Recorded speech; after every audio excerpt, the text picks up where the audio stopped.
بسم اللہ الرحمن الرحیم۔ السلام علیکم۔ حضرت یحییٰ علیہ السلام اپنے والد حضرت زکریا علیہ السلام کی طرح اللہ کے برگزیدہ نبی تھے۔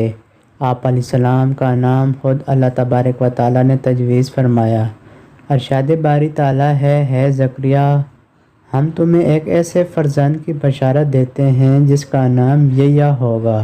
اس سے پہلے ہم نے اس نام کا کوئی شخص پیدا نہیں کیا۔ گویا دنیا میں سب سے پہلے آپ علیہ السلام ہی کا نام یحییٰ رکھا گیا، اور آپ علیہ السلام اپنی صفات میں بھی سب سے منفرد تھے۔ حضرت یحییٰ علیہ السلام اپنے والد حضرت زکریا علیہ السلام کی دعاؤں کا نتیجہ تھے، جنہیں اللہ نے بڑھاپے میں اولاد عطا فرمائی۔ حضرت یحییٰ علیہ السلام کی والدہ عیشا اور حضرت مریم علیہ السلام کی والدہ حنا آپس میں حقیقی بہنیں تھیں۔ یوں حضرت یحییٰ علیہ السلام اور حضرت عیسیٰ علیہ السلام آپس میں خالہ زاد تھے۔ حضرت یحییٰ علیہ السلام حضرت عیسیٰ علیہ السلام سے عمر میں 6 ماہ بڑے تھے۔ حضرت یحییٰ علیہ السلام کثرت سے گریہ و زاری کیا کرتے تھے، جہاں تک کہ آنسوؤں کی وجہ سے رخساروں پر نشان پڑ گئے تھے۔ روایت میں ہے کہ ایک روز والدین ان کی تلاش میں نکلے تو دیکھا کہ وہ جنگل میں ایک قبر کھودے اس پر کھڑے زاروں کے تار رو رہے ہیں۔ والدین نے فرمایا: بیٹے، ہم 3 دن سے تمہاری تلاش میں ہیں۔ اس پر آپ علیہ السلام نے آخرت کے حوالے سے ایسی پر اثر گفتگو کی کہ والدین رو پڑے۔ حضرت یحییٰ علیہ السلام بے حد حلیم، پاک باز، عابد و متقی، شرم و حیا کے پیکر تھے۔ نہایت سادہ زندگی بسر کرتے۔ حذاء بقدر ضرورت اور لباس اتنا ہوتا جو ستر پوشی کے لیے کافی ہو۔ انہیں جنگلوں بیابانوں سے محبت تھی۔ زندگی کا زیادہ تر حصہ وہیں گزارا، جہاں درختوں کے پتے اور شہد بطور غذا تناول فرماتے۔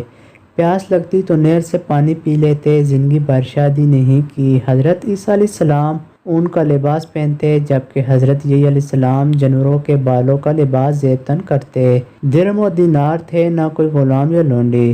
کوئی مخصوص ٹھکانہ بھی نہ تھا، جہاں رات ہو جاتی وہیں بسیرا کر لیتے۔ حضرت جبرائیل علیہ السلام جنگل ہی میں وہی لے کر حاضر ہوئے۔ حضرت عبداللہ بن مبارک فرماتے ہیں کہ بچوں نے حضرت یحییٰ علیہ السلام کو بچپن میں کہا: آؤ چل کر کھیل کود کریں، تو آپ علیہ السلام نے فرمایا: ہم کھیل کود کے لیے پیدا نہیں کیے گئے۔ حضرت ربیعہ بن انس فرماتے ہیں کہ حضرت عیسیٰ علیہ السلام کی نبوت سب سے پہلے تسلیم کرنے والے حضرت یحییٰ علیہ السلام تھے۔ حضرت ابن عباس رضی اللہ تعالیٰ عنہ سے مروی ہے کہ نبی کریم صلی اللہ تعالیٰ علیہ وآلہ وسلم نے فرمایا: اولاد آدم میں کوئی ایسا نہیں جس سے گناہ سرزد نہ ہوا ہو، سوائے حضرت یحییٰ علیہ السلام کے۔ قرآن پاک میں آپ علیہ السلام کا ذکر ان 4 صورتوں میں آیا ہے جن میں حضرت یحییٰ علیہ السلام کا بھی ذکر ہے، یعنی سورہ آل عمران، سورہ الانعام، سورہ مریم اور سورۃ الانبیاء۔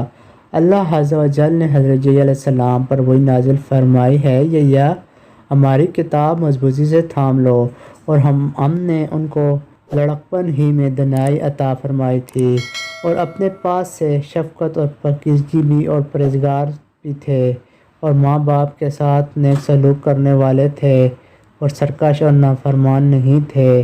اور ان پر سلام ہو جس دن وہ پیدا ہوئے اور جس دن وہ وفات پائیں گے اور جس دن زندہ کر کے اٹھائے جائیں گے۔ حضرت یحییٰ علیہ السلام ابھی کم عمر ہی تھے کہ اللہ تعالیٰ نے فرشتوں کے ذریعے تورات حفظ کروا دی، اور انہیں حکم دیا کہ آسمانی کتاب کا جو علم تمہیں عطا کیا گیا ہے اس پر خود بھی عمل کریں اور اپنی قوم کو بھی اس کا درس دیں۔ اس کے ساتھ ہی انہیں بچپن ہی میں علم و دانائی، عقل و حکمت، طہارت و پاکیزگی اور پرہیزگاری عطا فرمائی گئی، اور ان میں وہ تمام خوبیاں یکجا کر دی گئیں جو ایک نیک، پارسا اور صاحب ایمان بندے کی نشان ہیں۔ حضرت یحییٰ علیہ السلام بنی اسرائیل کے لیے بھی اللہ تعالیٰ کا ایک بہت بڑا انعام تھے۔ آپ علیہ السلام کو اللہ تعالیٰ کی طرف سے 3 حالتوں میں سلامتی ملی، یعنی پیدائش کے دن، موت کے دن اور یوم حشر۔ دراصل یہ تینوں مواقع کسی بھی انسان کے لیے سخت و وحشتناک ہیں۔ انسان ماں کے پیٹ سے نکلتے ہی ایک نئی دنیا دیکھتا ہے جو اس کی مختصر سی تاریخ دنیا سے بہت زیادہ مختلف ہوتی ہے۔ موت کے دن اس کا واسطہ ایک دنیا سے پڑتا ہے پھر جب اسے قبر سے زندہ کر کے اٹھایا جائے گا تو وہ اپنے آپ کو میدان حشر کی اورناکیوں میں گرا پائے گا۔ پس اس آیت میں ان تینوں مقامات اور مواقع پر اللہ تعالیٰ کی طرف سے حضرت یحییٰ علیہ السلام کے لیے سلامتی کا اعلان کیا گیا ہے۔ 5 باتوں کا حکم حضرت حارث اشعری سے مروی ہے کہ رسول اللہ صلی اللہ تعالیٰ علیہ وآلہ وسلم نے فرمایا، اللہ تعالیٰ نے حضرت یحییٰ علیہ السلام کو 5 باتوں کا حکم فرمایا کہ ان پر عمل کرو اور بنی اسرائیل کو بھی عمل کا حکم دو۔ لہٰذا انہوں نے بنی اسرائیل کو بیت المقدس میں جمع کیا اور ارشاد فرمایا، اللہ جل شانہ نے مجھے 5 باتوں کا حکم دیا۔ اللہ تعالیٰ کے سوا کسی کی عبادت نہ کرو اور نہ ہی اللہ کے ساتھ کسی کو شریک ٹھہراؤ۔ مشرک کی مثال اس غلام کی سی ہے جسے اس کے مالک نے اپنی رقم سے خریدا، مگر غلام جو کچھ کماتا ہے وہ مالک کی بجائے کسی دوسرے شخص کو دے دیتا ہے۔ اب تم ہی بتاؤ کون ایسے غلام کو پسند کرے گا؟ لہذا یاد رکھو، جب اللہ نے تمہیں پیدا کیا ہے اور وہی تمہیں رزق دیتا ہے تو تم پر لازم ہے کہ صرف اسی کی عبادت کرو اور اس کے ساتھ کسی کو شریک نہ ٹھہراؤ۔ نمبر 2، میں تمہیں نماز کا حکم دیتا ہوں۔ جب تم خشوع و خضوع کے ساتھ نماز ادا کرتے ہو تو اللہ تعالیٰ اپنا رخ تمہاری طرف کر لیتا ہے، لہذا جب نماز پڑھو تو کسی اور طرف دھیان مت لگاؤ۔ نمبر 3، میں تمہیں روزے رکھنے کا حکم دیتا ہوں۔ اللہ تعالیٰ نے اس کی مثال یوں دی ہے، جیسے کسی جماعت میں ایک شخص کے پاس پانی کی مشک کی پوٹلی ہو تو مشک خود بخود پوری جگہ کو مہک دے گی۔ بے شک روزے دار کے منہ کی بو اللہ کے نزدیک مشک سے بھی زیادہ معطر، مقبول اور پسندیدہ ہے۔ نمبر 4، میں تمہیں صدقے کا حکم دیتا ہوں۔ اس کی مثال ایسی ہے کہ کسی شخص کو دشمنوں نے اچانک آدھا بوجھ لیا ہو اور اس کے ہاتھوں کو گردنوں سے باندھ کر قتل کرنے کے لیے چلے جا رہے ہوں۔ اس نا امیدی کی حالت میں وہ کہے گا کہ میرا پورا مال لے کر میری جان بخشی ہو سکتی ہے، اور اس بات میں جواب پا کر جان کے بدلے ساری دولت قربان کرنے کو تیار ہو جائے گا۔ نمبر 5، پانچواں حکم یہ ہے کہ دن رات کثرت سے اللہ کا ذکر کرتے رہا کرو۔ اس کی مثال ایسی ہے کہ ایک شخص جو دشمن سے بھاگ رہا ہو اور دشمن تیزی سے اس کے تعاقب میں ہو، وہ شخص بھاگ کر کسی مضبوط قلعے میں پناہ گزین ہو جائے۔ حضرت یحییٰ علیہ السلام کی وفات کے بارے میں مفسرین نے مختلف واقعات تحریر کیے ہیں جو یہود و نصارہ کی کتب سے لیے گئے ہیں۔ اس کا خلاصہ یہ ہے کہ یہودیت کا بادشاہ ہیرود ایک عیاش شخص تھا جس کی وجہ سے پورے ملک میں فسق و فجور پھیل رہا تھا۔ اس نے اپنے حقیقی بھائی فلک کی بیوی ہیرودیاس کو بغیر نکاح اپنے گھر میں رکھا ہوا تھا۔ حضرت یحییٰ علیہ السلام چونکہ نبی تھے اور دعوت حق کا فریضہ سر انجام دیتے تھے، انہوں نے بادشاہ کی ان فحش حرکات کے خلاف آواز بلند کی، جس کے نتیجے میں انہیں گرفتار کر کے قید خانے میں ڈال دیا گیا۔ تاہم بادشاہ ان سے ڈرتا بھی تھا، وہ جانتا تھا کہ آپ علیہ السلام اللہ کے نبی اور نیک و پارسا انسان ہیں، نیز عوام میں بڑی عزت ہے۔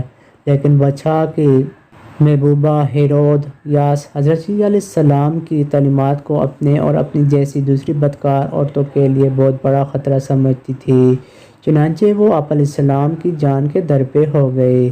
اسی اثناء میں بادشاہ کی سالگرہ کے سلسلے میں محل میں رقص و موسیقی کی محفل جمی، جس میں ہیرودیاس کی جوان سال بے خوبصورت بیٹی نے بادشاہ کو اپنے جال میں پھنسا لیا۔ بادشاہ نے خوش ہو کر اسے کہا، مانگ کیا مانگتی ہے؟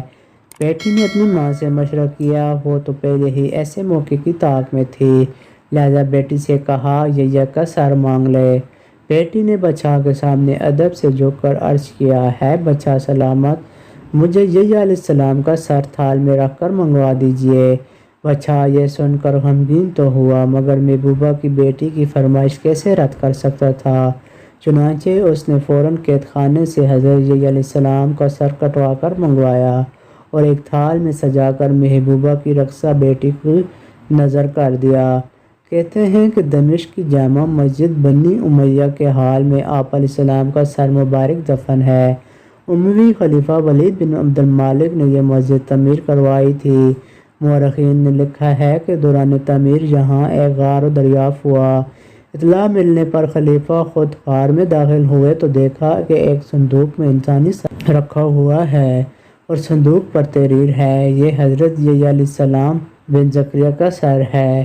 ان کا چہرہ اور بال اپنی اصل حالت میں تھے، یوں لگتا تھا جیسے ابھی شہید ہوئے ہیں۔ ناظرین، اگر آپ کو یہ ویڈیو اچھی لگی ہو تو ویڈیو کو لائک کر دینا اور ہمارے اس چینل کو سبسکرائب کر دینا۔ دعاؤں میں یاد رکھنا۔ اللہ نگہبان۔